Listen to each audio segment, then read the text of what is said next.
Høg Utoft is a postdoc at Danish Center of Studies in Research and Research Policy at BSS. Ea's speak is titled "All the Single Ladies as the Ideal Academic in Time of COVID-19."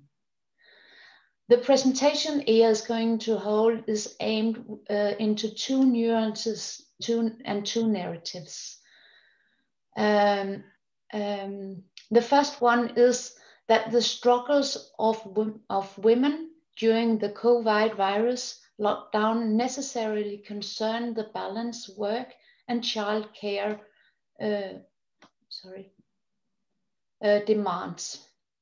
And the second narrative is that single child-free women must have been unconcernedly enjoying the search for productivity, which made the coronavirus lockdown seem like a cozy writing retreat, or what, Ea? Ea is as well on the Danvejs list of members that we saw just before from Vanessa's speech. Welcome very much, Ea, and what an exciting topic you got here. I'm looking forward.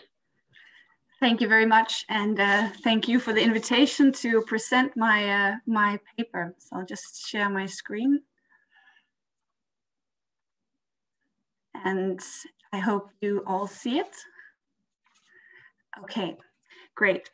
So back in May, I published a short autoethnographic reflection piece in the Feminist Frontiers section of the journal called Gender, Work and Organization.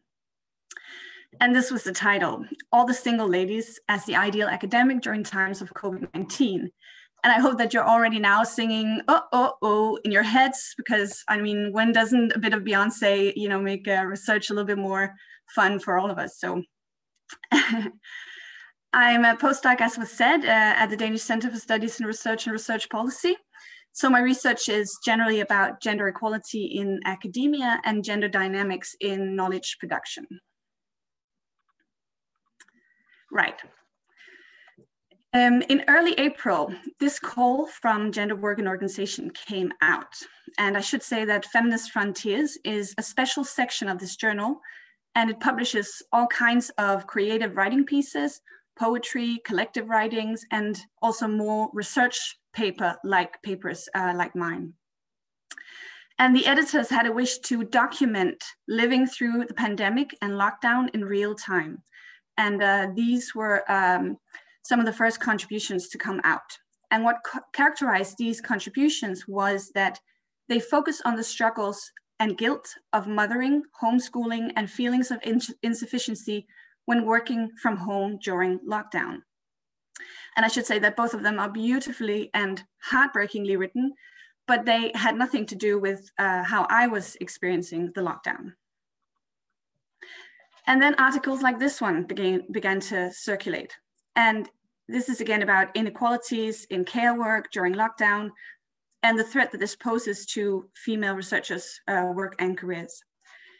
But in it, this author, Alessandra Minello, also has some quite striking quotes. For example, that male researchers and other quote unquote unburdened, and what she means is child-free scholars, were stockpiling papers. And then also this quote. And I can say that I certainly did not feel in any way that I was aiming for the stars in March and April. I think more accurately, I was hanging on by my fingernails. Okay, so for context, I handed in my PhD dissertation by the end of January this year. And I think it was around the start of April that I got my assessment, and the thesis was approved for defense, which of course was very nice. But the committee also required some revisions before publication, and I had about a month's time to complete them. And they were quite extensive revisions, and they were of course completely justified, I should say, and the dissertation is so much better because of them, but they were very tough to get through. And the key to understanding why it was tough for me was not that I had a toddler to care for while I was working, but that I'm single and I live by myself. but I'll get back to that just a sec. So in my paper, I discuss my experience of working from home while living alone, focusing on 4 concepts. And the first is productivity. As a premise of the neoliberal university, well, we all know that performance demands are ever increasing for us as scholars. And as relating to what I call toxic productivity discourses, referring to those memes and articles that dictate that you're a sad and lazy person if you didn't learn a new language or learn to make a sourdough starter during quarantine. And the second one is work-life balance, which in the literature that I work with, like the Catherine Rottenberg book that I included in the slide, is corrected into work-family balance for women specifically, because this is implicitly what is meant when we talk about work-life balance. We're not talking about some man's capacity to combine his passion for kite surfing with work requirements. It's about working mothers and their care responsibilities. And work-life balance is tricky in the context of a lockdown because it usually means more flexibility to increasingly move between work and home in order to accommodate different needs. But when you're in quarantine, there is no movement, there's only home. The third one is this concept called the ideal academic, which is a revised version of the famous concept, the ideal worker, coined by feminist organization scholar Joan Acker. It makes evident that the ideal academic is constructed in masculine terms, and this idea most fundamentally stresses a complete dedication to work with no other demands on your time than to commit exclusively to research. As many women have care responsibilities, they cannot live up to this ideal, and the time that they dedicate to research is perceived as less than optimal, which is then read as a lack of commitment and interest to their work. Then finally, the quite important and minor factor that we were and are all living through unprecedented times, creating devastation and disaster across the globe, which in itself increases existential anxiety and stress for most of us. So all in all, it really isn't the ideal circumstances to be mass producing papers for A-level journals or to have the energy to take up a new hobby. All right. So this is my little home office, and this is where all the frustration happened. Beside the fact that I was socially isolated, given the fact that I was working from home and that I lived by myself, I felt very isolated in the task of completing the revisions of my dissertation. So normally I would have all of my colleagues, many of whom are good friends. I would have my supervisor and my boss close by, and all of them will be helpful when I, under normal circumstances, need support or advice. But given the fact that we were working remotely, it was really hard to reach out. And also I felt that since I am the expert on my own research, making these improvements that the committee requested and revising the dissertation had to lie solely with me. I thought that no one could really help me, which is of course ridiculous because we all need help all the time. So what happened was that I got so consumed by doing these revisions that cost so much effort from me that I worked more and more, since I was obviously home alone all the time anyway. I was working from my desk, my dinner table, my couch, my bed. So instead of having home take over work, as was the case for many working mothers during lockdown, my work completely took over my home. And this is a quote from my article. I was working constantly, but not particularly efficiently, and felt increasingly panicked that I would not be able to do what the committee had asked. Eventually, I was completely stuck between self-doubt and self-pity. So how did I get through it? Well, I asked for help, and I went to stay with my parents, which is actually also where I'm dialing in from right now, because I finally acknowledged the social loneliness apart from the academic isolation I had been experiencing, and it all helped.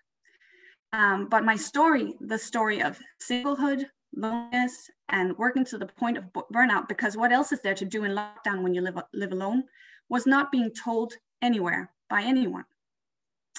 So this really made me wonder, will anyone accept my struggle as legitimate when it strays from the normative perception of what the struggles of women in their work lives presumably concern, namely work-family balance? I was, of course, keenly aware of the privileged situation I was in. I was in no risk of losing my job or my income. And as you'll know, here in Denmark, the stay-at-home order never meant that we could never completely leave our houses at all. So I was outdoor walking and running every day. And most importantly, I and my loved ones remained healthy. But these factors only added to my guilt of struggling when, in principle, I had the perfect working conditions. Namely, I had no other claims on my time than to do my work, no disturbance. So this supposedly was a great opportunity to just write like crazy. So in this sense, yes, I represented the wholly dedicated, unencumbered, ideal academic who has no work versus family needs to balance, but I was certainly not unburdened, as was what Colin Flaherty said in an article.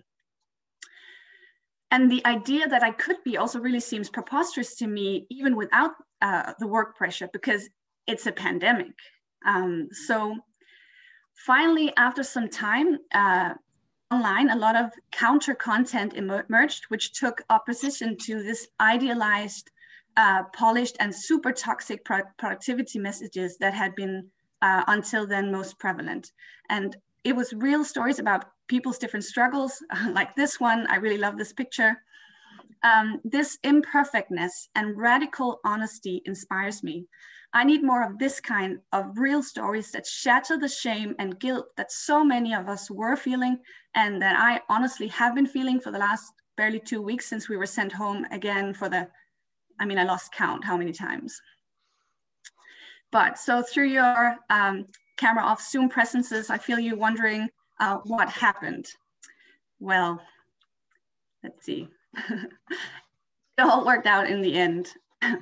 I finished the revisions. The dissertation was printed into these little lovely books, and I have more if you're interested. Sorry for the promo. And on May 28th, I defended my PhD online, and it was such a beautiful day. And also a very nice memory to have from such a generally crappy year. So what have I learned? Well, I think I understand my own needs better now, and I certainly know my limit. And I really try and have tried since the spring to put my well-being first. But mostly, I know that in times of global crisis, stockpiling papers for A-level journals or learning to knit or to speak Portuguese is utterly unimportant, and that mental health is really everything. And just getting through is all that matters. And yeah, I did. So thank you.